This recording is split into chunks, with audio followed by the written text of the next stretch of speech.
प्राचीन काल में उग्रसेन नाम का एक राजा था, जिसके दो बच्चे थे, कंस नाम का एक बेटा और देवकी नाम की एक बेटी।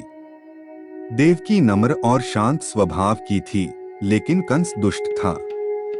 जब वह बड़ा हुआ तो उसने अपने पिता को कैदखाने में डाल दिया और राजा की गद्दी खुद संभाली, जबकि उसकी बहन की शादी राजा वासुदेव से हुई।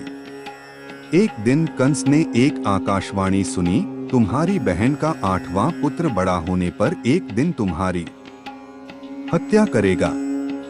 इससे दुष्ट कंस डर के मारे अंदर तक हिल गया और वह अपनी बहन को मारना चाहता था। लेकिन वासुदेव ने देवकी को जिंदा रखने का आग्रह किया और कंस द्वारा देवकी के 8वें पुत्र को मारने के लिए सहमत हुए। कंस ने अपनी ही बहन और उसके पति को कैद कर लिया। दंपति की 8वीं संतान भगवान कृष्ण थे, जो कंस द्वारा उन्हें मारने के लिए किए गए सभी प्रयासों से बच गए और अंत में उन्होंने अपने दुष्ट मामा को परास्त कर दिया। सीख, यदि आप बुरे हैं और आपके बुरे इरादे हैं तो आपको अपने पापों की सजा जरूर मिलेगी। हमेशा सकारात्मक रहें और दूसरों का भला करने के बारे में सोचें। देवकी और वासुदेव उनके भाई कंस द्वारा कैद किए गए थे। हर बार जब देवकी एक बच्चे को जन्म देती, कंस खुद आ जाता और अपने हाथों से बच्चे को मार देता था। देवकी के 7वें बेटे का गर्भपात हुआ, लेकिन वह रहस्यमय तरीके से वृंदावन की रानी रोहिणी के गर्भ में स्थानांतरित हो गया, जो कृष्ण के भाई बलराम के रूप में दुनिया में आए। उनके 8वें पुत्र का जन्म आधी रात को जेल के भीतर हुआ। यह भगवान कृष्ण थे और उस विशेष दिन को जन्माष्टमी के रूप में मनाया जाता है। सीख, अगर कुछ अच्छा होना है तो वह होकर रहेगा। अच्छाई हमेशा बुराई पर हावी होती है। कृष्ण का जन्म विष्णु के रूप में हुआ था और उनके माता पिता ने प्रार्थना की थी कि वह एक साधारण बच्चे में बदल जाएं, ताकि वे उसे कंस से छिपा सकें।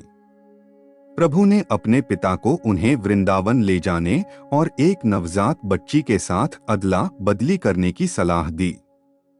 फिर जादुई रूप से कैदखाने के पहरेदार सो गए और सभी ताले और जंजीरें अपने आप खुल गई। वासुदेव छोटे कृष्ण को लेकर वृंदावन के लिए रवाना हो गए। जब वह यमुना नदी के तट पर पहुंचे तो उन्होंने देखा कि नदी में बाढ़ आई हुई थी।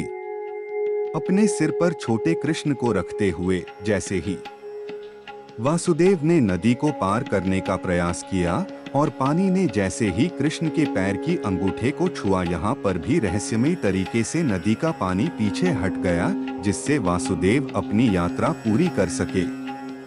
वह फिर यशोदा के घर पहुंचे, बच्चों की अदला बदली की और बच्ची के साथ वापस कैदखाने लौट आए। देवकी और वासुदेव को उम्मीद थी कि कंस लड़की को छोड़ देगा, क्योंकि भविष्यवाणी थी कि एक लड़का कंस को मारेगा, लेकिन कंस ने परवाह नहीं की। उसने बच्चे को उनके हाथों से छीन लिया और उसे एक पत्थर पर फेंक कर मार दिया। लेकिन लड़की देवी दुर्गा में बदल गई और उन्होंने कंस को बताया कि कृष्ण जीवित हैं और उसे उसके बुरे कर्मों के लिए उसे दंडित करेंगे। सीख, कभी कभी शक्तियां खुद के नियंत्रण से परे होती हैं। यदि आपके केवल बुरे इरादे हैं तो आप कभी भी सफल नहीं होंगे। कृष्ण के मामा कंस उसे मारने के लिए बेताब थे, इसलिए उन्होंने पुतना नामक एक राक्षसी को यह कार्य सौंपा।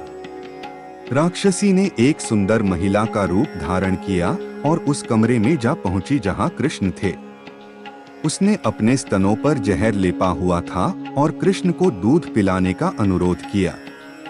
कृष्ण की मां को उसके असली इरादों का पता नहीं था और उन्होंने पुतना को दूध पिलाने की अनुमति दे दी।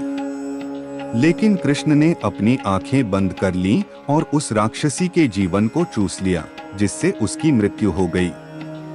विष ने कृष्ण का कुछ नहीं बिगाड़ा, लेकिन कृष्ण को दूध पिलाने का अच्छा कर्म करने के कारण पुतना की आत्मा को मुक्ति मिल गई।